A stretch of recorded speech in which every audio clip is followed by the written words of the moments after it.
പറുദീസയിലുണ്ടൊരു മുല്ല,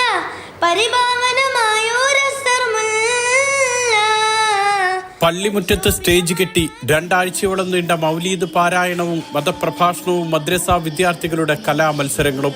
ഒടുക്കം റബീഉൽ അവ്വൽ 12-ന് ദഫ്മുട്ടിന്റെയും മദ്ഹൂ ഗാനങ്ങളുടെയും അകമ്പടിയോടെ കൂറ്റൻ നബിദിന റാലി. പ്രവാസികളുടെ ഈ ഗൃഹാതുര ഓർമ്മകൾ ഉൾച്ചേർത്താണ് ഒമാനിലെ മലയാളി മദ്രസകളുടെ നബിദിനാഘോഷം. കുട്ടികൾക്ക് എന്തൊക്കെ നാട്ടിൽ ലഭിക്കുന്നുണ്ടോ അതേ രൂപത്തിൽ തന്നെ അവരുടെ മദ്ഹ് ഗീതങ്ങളും നബിദിന റാലികളും അതുപോലെ സ്കൗട്ട്, ദഫ്, ഫ്ലവർ ഷോ എന്നു വേണ്ട എല്ലാ സംവിധാനങ്ങളും നാം ഒരുക്കിയിട്ടുണ്ട്.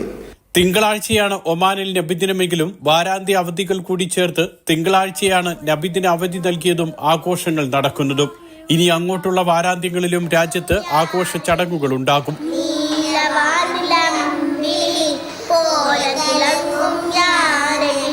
കുട്ടികളുടെ ഫ്ലവർ ഷോ മുതൽ ദഫും സ്കൗട്ടും ബുർദ മജ്ലിസും സംഘഗാനവുമെല്ലാം പ്രാക്ടീസ് ചെയ്യുന്ന തിരക്കിലാണ് കുട്ടികൾ. പള്ളിമുറ്റത്തെ ഓപ്പൺ സ്റ്റേജ് പോലെ ആകില്ലെങ്കിലും അടച്ചിട്ട ഓഡിറ്റോറിയത്തിൽ നബിദിന റാലി വരെ നടത്താനുള്ള തയ്യാറെടുപ്പുകൾ പുരോഗമിക്കുകയാണ്.